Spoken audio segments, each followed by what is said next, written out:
పిఠాపురం నియోజకవర్గ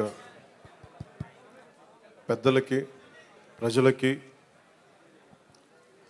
టీవీలో చూస్తున్న రాష్ట్ర ప్రజానీకానికి ముందుగా నా హృదయపూర్వక నమస్కారాలు. వేదిక పైన ఉన్న కాకినాడ జిల్లా కలెక్టర్ శ్రీ షాన్మోహన్ గారికి, బీజేపీ నాయకులు కృష్ణరాజు గారికి, తెలుగుదేశం నాయకులు మాజీ ఎమ్మెల్యే శ్రీ వర్మ గారికి, జనసేన ఇన్ఛార్జ్ శ్రీ మర్రిరెడ్డి శ్రీనివాస్ గారికి నా హృదయపూర్వక నమస్కారాలు. కాకినాడ రూరల్ ఎమ్మెల్యేన పంతం నానాజీ గారికి కూడా నా హృదయపూర్వక నమస్కారం. ఈ పెన్షన్ల పంపిణీ కార్యక్రమానికి ఇంత బందోబస్తు నిర్వహిస్తున్న పోలీస్ అధికారులందరికీ, ఎస్పీ గారికి అందరికీ నా హృదయపూర్వక ధన్యవాదాలు, నమస్కారాలు. ఎలక్షన్స్ అయిపోయి రిజల్ట్స్ వచ్చిన తర్వాత ఇదే మొదటి నా విజిట్. ఇది ఇందాక కృష్ణరాజు గారు మాట్లాడుతూ ఉంటే ఎలక్షన్ రిజల్ట్స్ వచ్చినప్పటి నుంచి ఇప్పటిదాకా రాలేదు అని, అది పోయింది అంటే నేను ఒకటే పెట్టుకున్నాను. ఎలక్షన్లు గెలిచిన తర్వాత నాకు లోపల నుంచి ఏముందంటే నాకు ఊరేగింపులు చేసుకోవడం నాకు ఇష్టం లేదు. నాకు పనిలోకి వెళ్ళాలనుకున్నాను. ముందు కృతజ్ఞతని ఎలా చెప్పగలను? ఈరోజు వచ్చి పెన్షన్లు ఇచ్చి నేను కృతజ్ఞత చెప్పుకోగలను. ఎందుకంటే నేను ఒకటి పెట్టుకుంది ఏంటంటే, ఒక సభ పెట్టాలి అంటే చాలా శ్రమ అవసరం అవుతుంది. ఒకసారి పోలీస్ శాఖ నలిగిపోతూ ఉంటారు. చాలా వనరులు, మానవ వనరుల దగ్గర నుంచి అన్ని రకాల వనరులు చాలా అత్యవసరం అయితే తప్ప అది ముందుకు తీసుకెళ్ళకూడదని అనుకుంటాను. సో ముందుగా నేను ఒక భారీ సభ పెట్టో లేదంటే ఊరేగింపులు చేసుకొని ఇవన్నీ చేయడానికి ఇబ్బంది ఏం లేదు. కానీ చేస్తే చాలా విలువైన, మీకోసం పనిచేసే సమయం పోతుంది. పైగా నేను తీసుకునేవి చాలా కీలకమైన శాఖలు: పంచాయతీరాజ్ శాఖ, అటవీ పర్యావరణ శాఖ, దాంతోపాటు పొల్యూషన్ ఉంటుంది, పొల్యూషన్ శాఖ, అలాగే సైన్స్ అండ్ టెక్నాలజీ. పంచాయతీరాజ్లో దాదాపు 3 చాలా కీలకమైన విభాగాలు ఉంటాయి. వాటన్నిటినీ చదవడానికి, అవగాహన చేసుకోవడానికి చాలా సమయం పడుతుంది. ఆ పరిపాలన అంటే ఆ శాఖ తాలూకు పరిపాలన వ్యవస్థలో ఉంటుంది, అడ్మినిస్ట్రేటివ్ డిఫికల్టీస్ ఏముంటాయని. సో ఇవన్నీ అర్థం చేసుకోవడానికి నేను ఈ సమయం తీసుకున్నాను. ఈ సందర్భంగా నేను పిఠాపురం నన్ను గెలిపించిన, భారీ మెజారిటీతో గెలిపించిన ప్రజలందరికీ నేను రుణపడి ఉంటాను. నేను ఎక్కువ మాటలు చెప్పి తక్కువ పని చేయదలుచుకోలేదు, తక్కువ చెప్పి ఎక్కువ పని చేయదలుచుకున్నాను. ఇది మొన్నదాకా మనం తిట్టుకున్నాం, గత ప్రభుత్వాన్ని విధానాలని మనం అనుకున్నాం, విమర్శించాం. ఇప్పుడు ఛాలెంజ్ ఏంటంటే, మనం ఏ ప్రామిసెస్ అయితే చేసామో, ముఖ్యంగా ఇందాక మన దివ్యాంగుల మనకి ఆ సోదరి మాట వింటూ ఉంటే, నేను ప్రతిసారి జనవాణి కార్యక్రమానికి వెళ్తున్నప్పుడు ఎన్నోసార్లు వాళ్ళు కూర్చొని అవగాహన చేసుకున్నాం. ఈ 3,000 ఇవ్వలేని పరిస్థితులు, ఒకళ్ళు ఇచ్చిన చాలని పరిస్థితులు. ప్రతిసారి చాలా సందర్భాల్లో నేను చంద్రబాబు గారు దీన్ని చెప్పాను.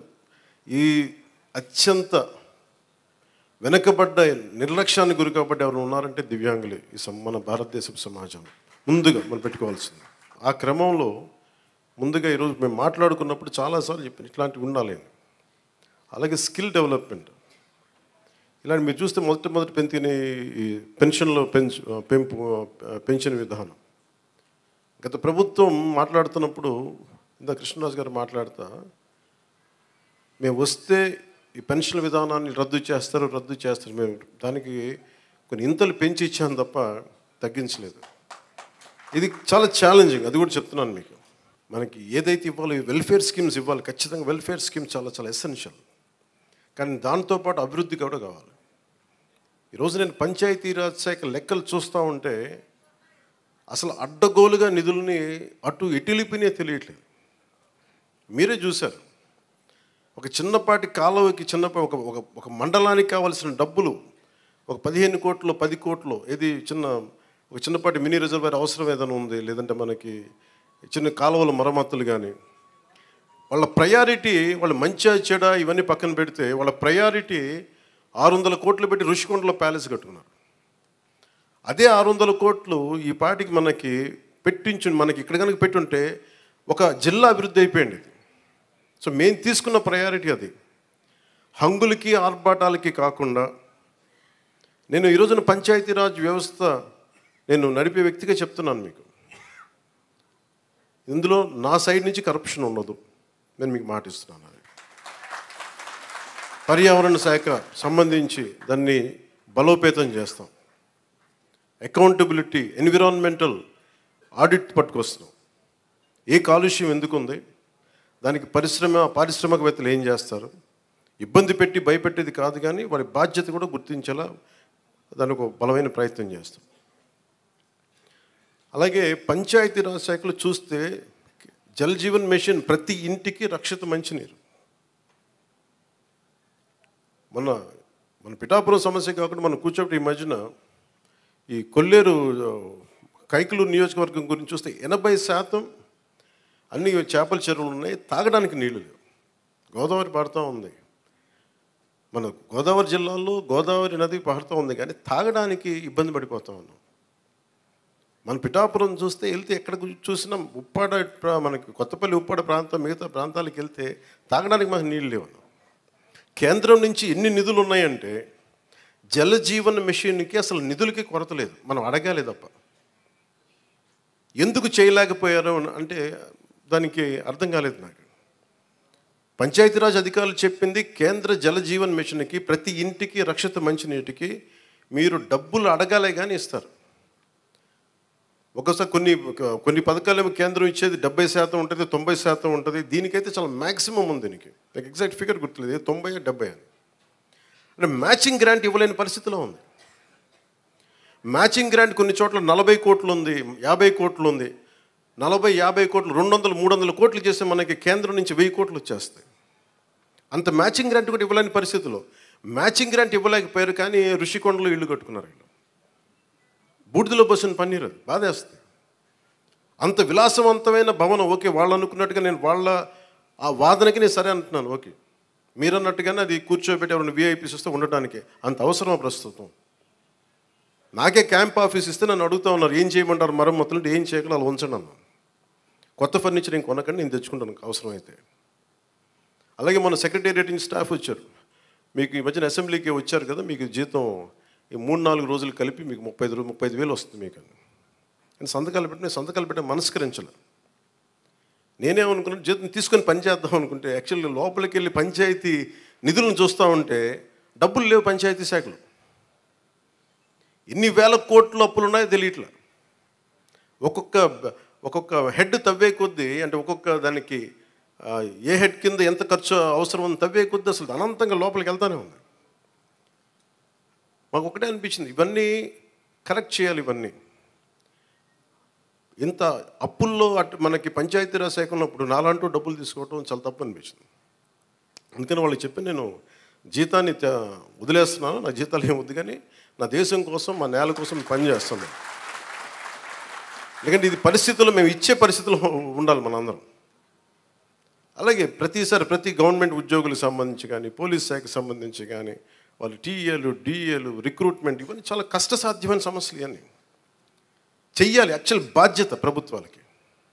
నేను ఈ రోజున ప్రభుత్వంలో భాగస్వామిగా చెప్తున్నాను, నేను అద్భుతాలు చేస్తాం అని చెప్పట్లేదు, కానీ మీకు జవాబుదారీతనం ప్రభుత్వం ఉన్నది ఉన్నట్టుగా చెప్తాం. ఈ రోజున చేయగలిగేది చేసి చూపించాం. ఈ రోజున రాగానే మొదటి సంతకం గౌరవ ముఖ్యమంత్రి శ్రీ చంద్రబాబు గారు పెట్టింది ఇదే. మేము అనుకున్న స్కిల్ సెన్సెస్ నేను ముందు ఇనిషియేట్ చేశాను. ఇక్కడ వారాహి సభలో చెప్పాను, స్కిల్ డెవలప్మెంట్ జరగాలి. ఒక యువతలో ఎంత ప్రతిభ ఉందో తెలియదు మనకి, వారి ప్రతిభను వెలికి తీయాలి, వారి సమర్థతను వెలికి తీయాలి. వాటిని పెట్టుకుని అది 5 సంతకాలు అది ఒకటైంది. అలాగే ఈ రోజున మేము మాట చెప్పినప్పుడు మన పిఠాపురం నియోజకవర్గానికి సంబంధించే మొత్తం పెన్షన్స్ అందుకునే లబ్ధిదారులు 40,765 మంది. దీనికి సంబంధించిన డబ్బు రూపంలో మొత్తం 27,34,00,000. వృద్ధాప్య పెన్షన్లు అందుకునే వాళ్ళు దాదాపు 20,396, వితంతు పెన్షన్లు అందుకునే వాళ్ళు 9,970, దివ్యాంగులు పెన్షన్ తీసుకుని 4,819, మత్స్యకారులు 1,498, చేనేత కార్మికులకు సంబంధించిన 997, కల్లుగీత కార్మికులు 619, డప్పు కళాకారులు 230. ఇలా కాకుండా అలాగే ట్రాన్స్జెండర్స్ కానీ ఇందాక మీరు మాట్లాడుతూ ఉన్నారమ్మా, దీని గురించి మీరు ప్రత్యేకంగా మీకు మాట్లాడతాం. మీ గురించి ఇందాక కలెక్టర్ గారు కూడా అదే చెప్తున్నారు. ప్రతి ఆల్టర్నేట్ వీక్ నేను వచ్చి పిఠాపురంకి వచ్చి కూర్చుంటాను. అవి ఏవైతే ఉన్నాయో అవి ఇవ్వండి ఖచ్చితంగా. దీంట్లో కూడా చాలా ఛాలెంజెస్ ఉన్నాయి. గత ప్రభుత్వం కూడా అర్హత లేని వాళ్ళని పెట్టారని, అర్హత ఉన్న రకరకాల కామెంట్స్ ఉన్నాయి. వీటన్నిటికీ కలెక్టర్ గారు వీళ్ళందరూ సలహాలు ఇచ్చేది ఏంటంటే, రాష్ట్ర క్యాబినెట్కి చెప్పమంటుంది ఏంటంటే, ఒక రీసర్వే కూడా జరిగితే చాలా మంచిది దీని మీద అని. ఖచ్చితంగా కలెక్టర్ షాన్ మోహన్ గారు చెప్పిన ఈ సలహాని రాష్ట్ర క్యాబినెట్ ముందు ఖచ్చితంగా గౌరవ ముఖ్యమంత్రి చంద్రబాబు గారి దగ్గర దృష్టిలో కూడా పెడతాం. రాష్ట్ర క్యాబినెట్లో మేము చర్చిస్తాం. ప్రతి ఆల్టర్నేట్ వీక్ కలెక్టర్ గారు ప్రత్యేకించి వచ్చి ఈ ఏమైతే ఈ సమస్యలు ఉన్నాయో, గ్రీవెన్సెస్ ఉన్నాయో ఆయన మాట ఇచ్చారు. అంటే ఒక యువ కలెక్టర్ అంత ముందుకొచ్చి నేను ఒక ప్రతి 2వ వారం వచ్చి కూర్చుంటానంత బిజీ షెడ్యూల్ నాకు తెలుసు. ఒక అడ్మినిస్ట్రేషన్ ఎంత కష్టమో నాకు తెలుసు. అలాంటి సమయంలో ఒక ఎవ్రీ ఆల్టర్నేట్ వచ్చి నేను ఇక్కడికి వచ్చి గ్రీవెన్సెస్ నేనే వ్యక్తిగతంగా చూస్తాను అన్నందుకు వారికి ప్రత్యేకంగా మోహన్ గారికి నా ప్రత్యేక కృతజ్ఞత. అలాగే చాలా సమస్యలు ఉన్నాయి. ఇప్పుడు ఉదాహరణకి మనకి 40% దాటితే తప్ప మనకి దివ్యాంగుల సర్టిఫికేట్ రాదు అనేది డాక్టర్లు అసెస్ చేయాలి. ఒకసారి 90% ఉంటుంది కానీ దాన్ని అసెస్ చేయరు. అందుకని ఇందాక మాట్లాడుతున్న సదరన్ సర్టిఫికేట్ నేను పదం అంటే, ఒక డాక్టర్ వచ్చి ఇది ఎంత శాతం మనకి ఈ వారి శరీరంలో పనిచేయట్లేదు, ఏ అవయవాలు పనిచేయట్లేదు ఒక నిర్ధారణకు రావడానికి దాదాపు కొంచెం ఆ సమయం తీసుకోవాలి. దీన్ని నడిపే నాయకత్వం కానీ వ్యవస్థ కానీ అన్నీ ఉన్నాయంటే ఉన్నాయి, కానీ నిర్వీర్యంగా ఉన్నాయి, కొంత జోష్తో పనిచేయట్లా. మేమందరం ఎందుకున్నామంటే ఇక్కడ ఈ రోజున కూర్చోబెట్టి ప్రతి గంట ఈ రాష్ట్ర అభివృద్ధి కోసం పనిచేయడానికి, ప్రజా సంక్షేమం పనిచేయడం కోసమే ఉన్నాం. ఎందుకంటే మేము విజయయాత్రలు చేయడానికి నేను లేను ఇక్కడ. ముఖ్యంగా నాకు సంబంధించినంత వరకు నేను పిఠాపురానికి సంబంధించి పిఠాపురం నీటి సమస్య తీర్చాలి, ముందు కనీస రక్షిత మంచినీరు ఇవ్వగలగాలి, అట్లీస్ట్ ఒక ఎమ్మెల్యేగా నా కనీస బాధ్యత, ఉపాధి అవకాశాలు తీసుకురావాలి. అలాగే ఎన్ని పెన్షన్స్ ఉన్నాయో సరైన అర్హులందరూ, మిస్ అయిన అర్హులు ఎవరైతే ఉన్నారో వాళ్ళందరినీ ముందుకు తీసుకొచ్చి గుర్తించి వాళ్ళకి ఇచ్చేలాగా నా మొదటి ప్రయత్నం. అలాగే ఏవైతే మనకి ఈ సమస్యలు అయితే ఉన్నాయో, మనకి వ్యవసాయం సంబంధించి కానీ, కాలువల పూడికలు కానీ, అలాగే ఇప్పుడు చూస్తున్నారు బయట ఆ డయేరియా మనకి డ్రైవ్ చేస్తున్నాం ఇప్పటి నుంచి ఆగస్టు దాకా. ఎందుకంటే చాలామంది శుభ్రంగా పారిశుద్ధ్యం పరిస్థితులు లేకపోవడం వల్ల. నేను పంచాయతీరాజ్ శాఖ మన మీటింగ్లో కూర్చొని ఉంటే చాలా అద్భుతమైన వ్యక్తులు ఉన్నారు, అడ్వైజర్స్గా ఒక్కొక్కరు కూర్చొని ఎంత గొప్పగా చేస్తున్నారంటే, కాకపోతే వాళ్ళ సమర్థతని ప్రతిభని ఉపయోగించుకోవడం మనకు తెలియట్లా. అందుకే నేనేం చెప్పానంటే, ముందు మన పిఠాపురం రాష్ట్రం మొత్తం అమలు చేయడానికంటే ముందే మన మండలాల్లో, మన కొత్తపల్లి ఉప్పాడ మండలం కానీ, మిగతా మనకి గొల్లప్రోలు మండలం కానీ, ఇక్కడ మనకున్న మండలాల్లో ఎక్కడో చోట కొన్ని పర్టికులర్ గ్రామాల పంచాయతీలను సెలెక్ట్ చేసి అసలు పారిశుద్ధపు సమస్య తీసేలాగా ఉండాలి. అది ఫస్ట్ నా ప్రయారిటీ. అది కనీసం రక్షిత మంచినీరు, కనీసం పారిశుద్ధ్య శుభ్రత ఉండేలాగా. సో ఆ ప్రయత్నంగా ముందు మేము అడుగులు ఇస్తాం. నేను చెప్పాను, ముందు విజయయాత్ర పెట్టమన్నారు రాగానే. నేను చెప్పాను, నాకు ఒక్క ప్రజల్ని ఇబ్బంది పెట్టే సమస్య కానీ, పని చేయాల్సిన పోలీస్ వ్యవస్థకి అదనంగా మళ్ళీ బందోబస్తు డ్యూటీ చేసి బరువు పెట్టే బాధ్యత కానీ పెట్టకండి. వాళ్ళు పని చేయాలి, వాళ్ళు ప్రజల కోసం పని చేయాలి. ఎంతసేపు కూర్చోబెట్టి మనం గత సంవత్సరాలుగా నలిగిపోయాం. ప్రతిసారి నేను రోడ్డు మీదకి వచ్చినప్పుడు ఎంత నలిగిపోతారో నాకు తెలుసు. అందుకని ఈ విజయయాత్రలు ఇవన్నీ పక్కన పెట్టి మీకు నేను పని చేసి పిఠాపురం నా సోదరులందరికీ, ఆడపడుచులకి, అన్నదమ్ములందరికీ నేను పని చేసి మరి అప్పుడు విజయయాత్ర చేస్తే నాకు ఒక తృప్తి ఉంటుంది. గెలిచినందుకు నాకు ఆనందం లేదు, పని చేసి మీ మన్నన పొందిన తర్వాత నాకు అప్పుడు ఆనందం వస్తుంది. మీ మన్నన పొందే వరకు అప్పుడు నాకు నేను ఎమ్మెల్యే అప్పుడు నేను ప్రకటించుకుంటాను. ఇప్పుడు మీరు అంటే నాకు నిజంగా నాకు హై స్టాండర్డ్స్ పెట్టుకుంటాను. నాకు చాలా హై స్టాండర్డ్స్ పెట్టుకుంటాను. నేను పని చేసే వరకు కొన్ని వదలను. ఇంకా నాకు పిఠాపురాన్ని నేను మీకు మాటిస్తున్నాను, భారతదేశంలో అత్యంత మోడల్ నియోజకవర్గంగా చెయ్యాలి అని ఒక ఆకాంక్ష ఉంది. ఎందుకంటే పెద్ద పెద్ద పరిశ్రమలు రావాలి, ఇక్కడ కాలుష్యం లేని పరిశ్రమ ముఖ్యంగా రావాలి, అవన్నీ తీసుకురావాలి. ఇక్కడి నుంచి విదేశాలకు ఎవరికైనా ట్రైనింగ్ వెళ్ళాలంటే విదేశాలకి ఇక్కడ ట్రైనింగ్ ఇప్పించి రకరకాల వృత్తి కోర్సుల ద్వారా కొంతమంది పంపించాలి. ఇక్కడి నుంచి చాలా విభిన్నమైన ఎక్స్పర్ట్స్తో మాట్లాడుతాను, వాళ్ళందరికీ ఇక్కడికి రావాలి, తీసుకొస్తాను. అందుకే నేను ఈ రోజున కూడా చెప్పాను, ప్రజలకు అందుబాటులో ఉండండి.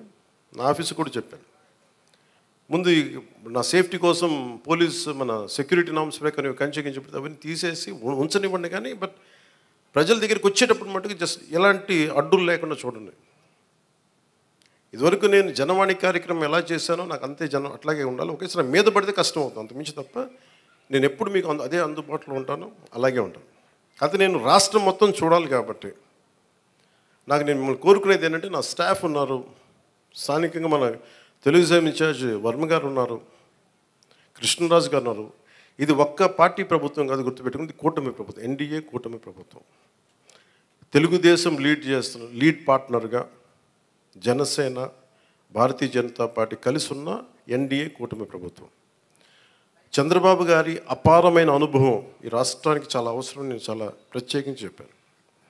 ఈరోజు నేను ఫస్ట్కి ఆయన పెన్షన్లు ఇవ్వడం నాకు ఎందుకు ఆనందం అనిపించిందంటే, ఈ ఫైనాన్స్ జగ్యులరీని, ఈ ఆర్థిక అస్తవ్యస్తల్ని ఆయనదైన అనుభవంతోనే దాన్ని అందుకని మీకు ఫస్ట్ డే చెప్పిన రోజుకి పెన్షన్ ఇవ్వగలిగారంటే నెల రోజులు కూడా కాలేదు, అందరూ ఛార్జెస్ తీసుకొని. ఆయన అనుభవం వల్ల ఈరోజు మీకు వెంటనే మీ చేతికి ఇలా వచ్చినాయి. అది కూడా ఆయన మాట చెప్పారు, 3 నెలలు ఆ ప్రభుత్వంది మీకు ఇస్తాం ఆ సమయంలోది. అలాగే కూర్చోబెట్టి ఒక 7,000 ఇవ్వడం కానీ, మీకు ముఖ్యంగా దివ్యాంగులకు 15,000, మీరు అడిగింది 10,000 మా రోజున మీరు అడిగారు, కానీ 15,000. ఇదేంటంటే మీరు ఒకళ్ళు కాదు, నాకు తెలుసు మందకృష్ణ మాదిక్ గారు ఎంత చేశారో నాకు తెలుసు. అది ఆయనకు నిజంగా ఈ సందర్భంగా ఆయనకు మనస్ఫూర్తిగా నేను ఆయన అభినందిస్తున్నాను. అంటే ఒకసారి మీరు అర్థం చేసుకోవాల్సింది, ఇది నేను రిపీటెడ్గా నేను ఫస్ట్ ప్రభుత్వం బాధ్యత తీసుకున్న తర్వాత, ఉప ముఖ్యమంత్రి స్థానం తీసుకున్న తర్వాత నేను ఫస్ట్ నాకు భయం లేదు నాకు. ఎందుకంటే నేను 10 రూపాయలు డబ్బులు వెనక్కేసుకోవాలనో లేదంటే నాకు కొత్త పేరు రావాలనో నాకు నిజంగా లేదు. నాకు ప్రజల్లో చాలా సుస్థిరమైన స్థానం ఇచ్చారు. నేను ఒక నటుడిగా పూర్తి స్థాయిలో ఉన్నప్పుడు నాకు డబ్బు కొదలేదు. నాకు రాజకీయాలకి డబ్బుకి సంబంధం లేదు నాకు. సో డబ్బులతో నాకు రాజకీయాలు ముడిపడి, అందువల్ల నేను చేసేటప్పుడు మీకు మొత్తం సాయశక్తిలో పెట్టేస్తాను. మీరు చెప్పిన ప్రతి సమస్యకి పెడతాను. కాకపోతే డబ్బు అందరికీ ఏముంటుందంటే, ప్రభుత్వం రాగానే అన్ని సమస్యలు చిటికలో అయిపోతాయి. కానీ చిటికలు అయ్యే వరకు పనిచేస్తాం. ఇదేంటంటే మీకు వినే ప్రభుత్వం చెప్పడానికి నేను ప్రభుత్వ ప్రతినిధిగా చెప్తున్నాను. మీరు ఎప్పుడైనా సరే మీరు మమ్మల్ని నిలదీయండి అని నేను అడిగానప్పుడు, మీరు ఓటేశారో లేదో నేను కూడా అడగట్లా. ఇందాక చాలా నా పెద్దలు వేదిక పైన మాట్లాడుతూ ఒకటే చెప్పారు, ఈ పార్టీ కాకపోతే మేము పెన్షన్లు తీసేస్తున్నారు. కృష్ణరాజు గారు చెప్తా ఉన్నారు, వాళ్ళ పార్టీ మెంబర్లు అయితేనే మేము ఇస్తాం. నేను మీకు మాటిస్తున్నాను, గత ప్రభుత్వంలో కాదు, మీరు ఏ పార్టీకి సంబంధించిన వారైనా కనీసం మీకు ఇవ్వటం అది మా కనీస ధర్మం, ఈ ప్రభుత్వ బాధ్యత. పిఠాపురంలో తీసుకొచ్చి మీకు అలాంటి సమస్య ఏదైనా ఉంది అంటే, మీరు ఓటు వేయకపోయినా కానీ అర్హత ఉన్న వారికి అది మీకు ఇంటికి వచ్చి తీరుతుంది. చాలా ఛాలెంజింగ్ ఏంటంటే, దీంట్లో గత ప్రభుత్వం విలేజ్ వాలంటీర్స్ అని ఒక ప్రైవేట్ సంస్థను పెట్టారు. డోర్ డెలివరీ చేస్తాం పెన్షన్స్ అని, మంచిది అది. కానీ దాంట్లో ఒక కీలకమైనది ఏంటంటే, ప్రతి పెన్షన్కి మా దృష్టిలో ఉన్నది, ప్రతి నియోజకవర్గంలో ఉన్నది కనీసం 100 తక్కువ కాకుండా 300 కనీసం దాంట్లో ఇచ్చినందుకు వాళ్ళు తీసుకునేవారు. దాన్ని లంచం అంటామా లేదంటే చిన్న నజరానా అంటాం, ఏదంటాం, దానికి ఏదైనా పేరు పెట్టుకోవచ్చు. అలా కాకుండా చంద్రబాబు గారి ఆధినాయకత్వంలో ఉన్న ఈ కూటమి ప్రభుత్వం, తెలుగుదేశం లీడ్ పార్ట్నర్గా ఉన్న ఈ కూటమి ప్రభుత్వం జనసేన వెన్నుదన్నుగా నిలబడ్డ ఈ కూటమి ప్రభుత్వం, భారతీయ జనతా పార్టీ ఆశీస్సులు, కేంద్ర నాయకుల ఆశీస్సులతో నిలబడ్డ ఈ ప్రభుత్వం. నువ్వు చప్పలు కూడా నచ్చిందా? నువ్వే చప్పలు, మోదీ గారి చప్పలు కొట్టాలి మనం ఆయన చేసిన కృషికి. నువ్వు అర్థం చేసుకున్నావు. ఒక్కటే మోగింది కానీ మొత్తం అందరూ మోగింది నీ వల్ల. అంటే ఇది వాలంటీర్స్ లేకపోతే పెన్షన్లు ఆగిపోతాయి, వాలంటీర్స్ లేకపోతే పెన్షన్లు ఆగిపోతాయి అని భయపెట్టేశారు అందరూ. మీరు చెప్పండి, ఎక్కడ ఆగినాయి? ఎక్కడ ఆగలేదు. అంటే ఆగకపోగా రెట్టింతలు వచ్చి మీకు ఇంటికి వచ్చింది. అంటే సెక్రటరీ అంటే నేను ఒకటే అడిగాను మన పంచాయతీరాజ్లో. అంటే మనకి జిల్లా మొత్తం మీద 620 సెక్రటేరియట్స్, వీళ్ళందరూ ప్రభుత్వ ఉద్యోగులు. దాదాపు 6,000 మంది పైచిలుక అధికారులు, మనం టోటల్గా ప్రభుత్వ ఉద్యోగుల్ని మీ ఇంటికి వచ్చి మీకు డబ్బులు ఇస్తూ ఉన్నారు. వాలంటీర్స్ లేకపోతే ఎక్కడ ఆగినాయి చెప్పండి ఈ రోజున పెన్షన్స్? ఆగో. కానీ వాలంటీర్స్కి ఆల్టర్నేట్ ఎంప్లాయ్మెంట్ ఎలా ఇవ్వాలి అది మేము ఆలోచిస్తాం. అలాగే 620 సెక్రటేరియట్స్ మొత్తం మన కాకినాడ జిల్లా మొత్తం మీద. పిఠాపురంలో 120 సెక్రటేరియట్స్. ఒక్కొక్క సెక్రటేరియట్కి 10 మంది చొప్పున ఒక్కొక్క సెక్రటేరియట్కి. అలాగే ఒక పిఠాపురంలో దాదాపు 1000 మంది పైచిలుకు ప్రభుత్వ ఉద్యోగులు. ఇంకా అదనంగా అవసరమైతే వాళ్ళతో కూర్చొని గతంలో 3 రోజులు 4 రోజులు ఇచ్చాడు. ఇలా కాకుండా ఈరోజు పొద్దున 6 గంటలకు మొదలు పెడితే ఈరోజు రాత్రికి దాదాపు 100% అయిపోవాలి. ఒకవేళ 1-2 ఎవరైనా లేక ఇళ్లలో లేకపోయినా, ఇంకో పరిస్థితుల్లో ఉండకపోయినా రేపు అయిపోద్ది. మ్యాక్సిమం రేపు మధ్యాహ్నంలోపు అయిపోవాలి. ఇది టార్గెట్ పెట్టుకున్నాం, దాని దిశగా వెళ్తున్నాం. అందుకని పొద్దున్న 6 గంటలకి ఈరోజు ప్రారంభం అయిపోయింది. దాదాపు నేను వచ్చే టైంకి 25% అయిపోయింది ఇక్కడ. అదే మీరు ఊహించుకోండి, ప్రభుత్వ ఉద్యోగికి బాధ్యత ఉంటుంది. మీకు డబ్బులు ఇచ్చేటప్పుడు మిమ్మల్ని డబ్బులు అడగడానికి లేదు. ప్రైవేట్ ఉద్యోగి మిమ్మల్ని అడగలడు, ప్రభుత్వ ఉద్యోగి సెక్రటరీ ఉద్యోగి మిమ్మల్ని అడగలేడు. ఒకళ్ళు అడిగితే మీరు చేస్తుంది it will become an accountability, జవాబుదారీతనం. పలానా ఉద్యోగి వచ్చి అడిగాడని అక్కడున్న మా కూటమి నాయకులకి ఎవరికి ఒక్కరికి చెప్పినా, లేదంటే సంబంధిత అధికారులు చెప్పినా, ఎందుకంటే మీ కష్టం అది. మీ ఒళ్ళు నలిగిపోయి లేదంటే మీ వెన్నెముకు వంగిపోయి రావాల్సిన వృద్ధాప్య పెన్షను దాన్ని దోచుకోవడం నిజంగా తప్పదు. అలాంటి పరిస్థితులు ఏదైనా అలా ప్రభుత్వ ఉద్యోగులు చేస్తారు నేను అంటలేదు. 1-2 పరిస్థితులు ఏదైనా ఉంటే దాన్ని కూడా మీరు గ్రీవెన్సెస్లో కలెక్టర్ గారి దృష్టికి తీసుకెళ్ళండి. జనసేన, టీడీపీ, బీజేపీ నాయకుల దృష్టికి తీసుకెళ్ళండి. ఎవరైనా సరే ప్రభుత్వం కోసం పనిచేసే ఎవరి దగ్గరికైనా సరే మీరు తీసుకెళ్తే దాన్ని వెంటనే దాన్ని కరెక్ట్ చేసే బాధ్యత మేము తీసుకుంటాం. ప్రతి ఎంప్లాయీ దగ్గర ఈరోజు పొద్దున్న నుంచి కనీసం ₹1,00,000 ఉంటుంది. ఒక కాకినాడ జిల్లాలోనే 6,000 మంది దగ్గర ₹1,00,000 ఉంటుంది. ₹1,00,000 క్యాష్ డిస్ట్రిబ్యూట్ చేస్తారు. ఇది అకౌంటబిలిటీ. ఎవరి చేతుల్లోంచి వెళ్ళదు, ఒక ₹100 వెళ్ళదు లేదు. మీ ప్రతి రూపాయి మీకు మాట ఇచ్చాం, మీకు ఇంటికి వచ్చి తలుపు తట్టి మరి ఇస్తారు. లేదంటే నేను వచ్చి నాలా అంటే వాడు వచ్చి మీ దగ్గరికి వచ్చేస్తాను. ఒక ఎమ్మెల్యే కానీ చెప్తాను, ఎవరు లేనప్పుడు. అసలు మన చంద్రబాబు గారు కూడా ఒక మాట ఏం మాట్లాడుకున్నామంటే, అసలు అధికారుల వ్యవస్థని నిర్వీర్యం చేసేసారు ఈ ప్రభుత్వం. ప్రభుత్వ ఉద్యోగుల్ని, వ్యవస్థల్ని నిర్వీర్యం చేసేసింది. మేము వ్యవస్థల్ని మళ్ళీ బలోపేతం చేయాలనుకుంటున్నాం. ఆ వ్యవస్థల్ని బలోపేతం చేసే భాగంలోనే వారికి బాధ్యత ఇచ్చాం. వారే ఈ రోజున మీకు ఇంటింటికి వచ్చి తిరుగుతూ ఉన్నారు. అలాగే ఐపీఎస్ కానీ, ఐఏఎస్ కానీ, రెవెన్యూ కానీ. మనం చూసారు సివిల్ సప్లైస్ మన జనసేన పార్టీ నుంచి వచ్చిన మనకి మంత్రి శ్రీ నాదెండ్ల మనోహర్ గారు ఎన్ని వేల టన్నులు పట్టుకున్నారో మీకు తెలుసు. ప్రభుత్వానికి చెందాల్సిన అవి మన ప్రజలకు చెందాల్సిన రైస్ అది. మేము మాట్లాడుతున్నప్పుడు అందరూ ఆ రోజు ఎంతమంది నమ్మారు ఖచ్చితంగా. కానీ ఈరోజు మేము వాస్తవంగా చూపిస్తున్నాం. మీరు మా మీద పెట్టుకున్న నమ్మకాన్ని మేము చూపిస్తున్నాం. గోడౌన్లో ఎంత రైస్ ఉందో చూడండి. అక్కడ ఎవరి డబ్బు అది? ఇప్పుడు మీరు అడుగుతూ ఉన్నారు మీరు గోవిందరావు గారు, మన డబ్బు అది. మీకు అర్థమవుతుందా? మీరు వ్యక్తులు నాకు అనవసరం. నాకు అది అంటే మీకు డబ్బు సంపద పెరిగితే మనం డబ్బులు ఇవ్వగలం. సంపద లేకుండా కూర్చోబెట్టి ఇండివిజువల్స్ రిచ్ అయిపోతున్నారు. ఇక్కడ వ్యవస్థల్ని చంపేస్తున్నారు, వ్యక్తులు పెరుగుతూ ఉన్నారు. వ్యవస్థలు పెరిగి డబ్బు ఉంటే తప్ప మీరన్నగా 40 కాదు 1,00,000 మందిలో డబ్బు ఇవ్వగలం. మేము దానికోసం పనిచేస్తున్నాం. కొంత మీరు పెద్ద మనసుతోటి మాకు మీ ఆశీర్వాదం కావాలి, పని చేయడానికి సిద్ధంగా ఉంది, మనస్ఫూర్తిగా చెప్తున్నాను, దాటేయడానికి చెప్పట్లా. కానీ ఇంత అడ్డగోలుగా అవినీతి ఉందండి, ఇంత అడ్డగోలు అవినీతి ఉంది. ఒక్కొక్క చోట వెరైటీస్ మైన్స్ లేవు, ఆల్మోస్ట్ నీళ్ళు ఖాళీ చేశారు. కడప లాంటి చోట్ల మైనింగ్ కానీ ఇసుక కానీ ఇప్పుడు తవ్వాలి ఒక్కొక్కటి ఎన్ని బయటపడతాయో తెలియదు. గత ప్రభుత్వం నేను చెప్పాను మీకు, ఇది విండిక్టివ్ గవర్నమెంట్ కాదు, ఇది కరెక్షన్ గవర్నమెంట్. ఇది తప్పులు ఎవరు చేసినా కరెక్షన్ చేస్తాను తప్ప కూర్చోబెట్టి సాధించడానికి మేము లేవు. అందుకే మీరు చూస్తే మేము ఎక్కడ కూడా కూర్చోబెట్టి వాళ్ళు ఎన్ని మాట్లాడుతున్నా వ్యక్తిగతంగా ఎందుకు మాట్లాడమంటే వీఆర్ ప్రో పీపుల్, ప్రజల కోసమే పనిచేసే ప్రభుత్వం ఇది. మేము విండిక్టివ్గా ఉన్నాం, మేము దాంట్లో నేను ఎక్కువ. కానీ అలా అని చెప్పి మీ తప్పుల్ని దాయం మేము.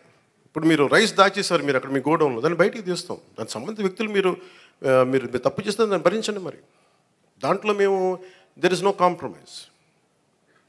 ముఖ్యంగా ప్రతి చోట్ల కీలకమైంది కనీస రక్షిత మంచినీరు, కనీస సౌకర్యాలు, రోడ్లు కానీ మౌలిక వసతులు కానీ ఇవన్నీ బాగుండాలి. దానికోసం ముందస్తుగా వెళ్తున్నాం.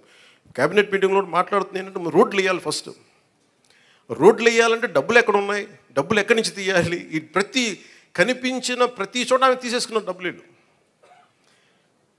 మీకు ఎట్లా ఉంటుంది, మీరు ఒక్కొక్క స్లైడ్ చూపిస్తూ ఉంటే డబ్బులు వరుసగా ఉంటాయి. మీరు చూడండి, చిన్న నా జీవితంలో నేను ఇప్పుడు దాకా నేను ఇన్ని 100 కోట్లు సంపాదించాను. లాస్ట్ నేను 10 years నేను కూర్చోబెడితే లాస్ట్ నేను సినిమాలు వచ్చినప్పటి నుంచి సినిమాల్లో నేను సంపాదించింది.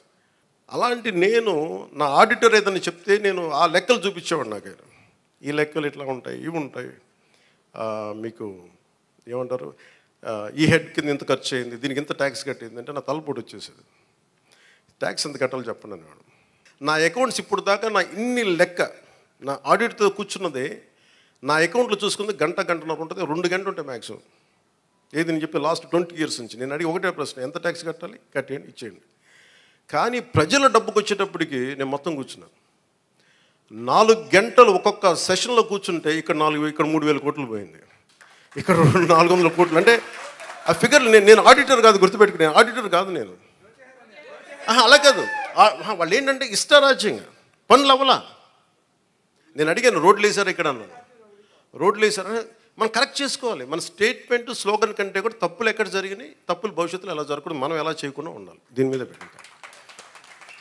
నేను ఎందుకు చెప్తున్నా అంటే నా అకౌంట్స్ని కనీసం 2 దశాబ్దాలుగా ఇన్ని సంవత్సరాలు చూసుకొని నేను when it comes to peoples money, మన జాతి వనరులు కానీ, మన జాతీయ వనరులు కానీ, మన జాతీయ సంపద కానీ, దానికోసం నేను ఒక ఆడిటర్ లాగా అయిపోయి నేను కూర్చొని ఎతుకుతూ ఉన్నాను. ఇక్కడ ఏముంది, దీనికి దానికి తేడా ఏంటి చెప్పండి నాకు.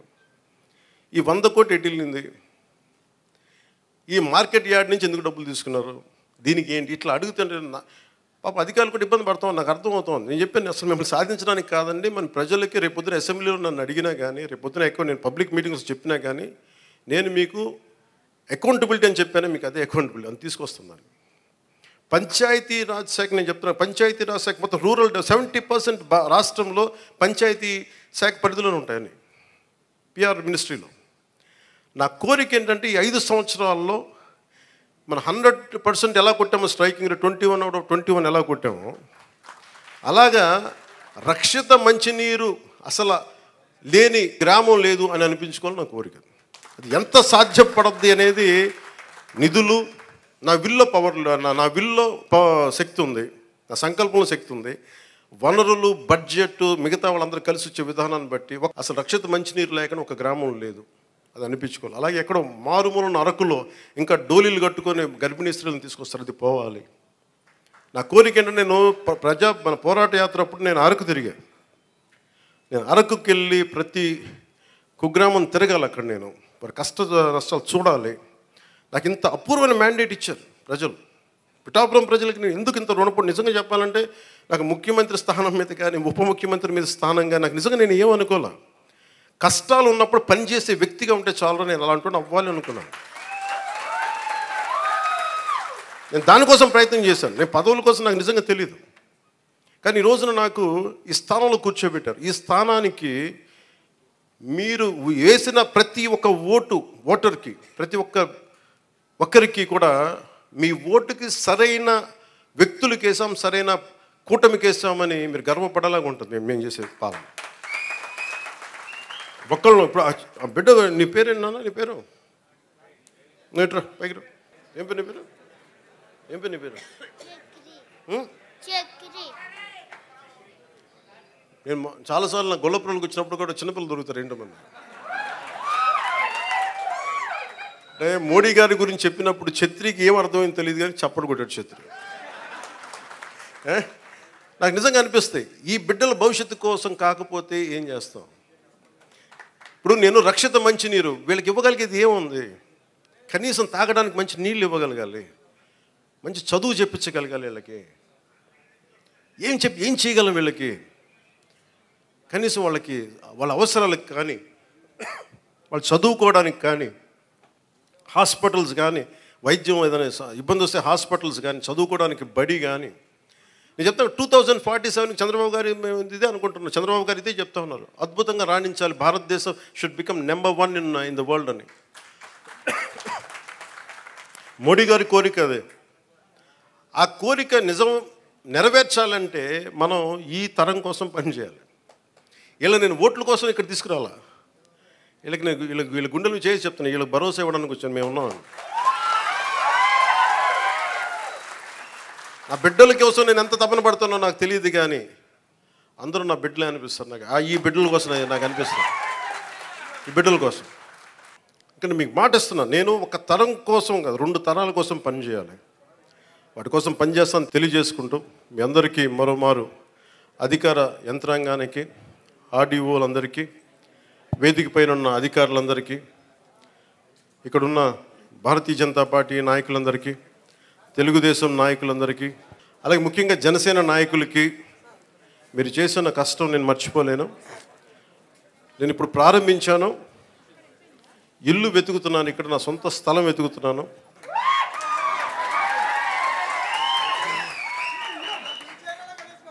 సొంత ఇల్లు కట్టడానికి నిర్ణయించుకున్నాను, ఇక్కడ కట్టబోతున్నాను.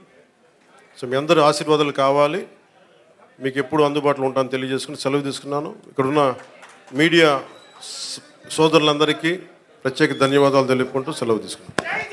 జై హింద్.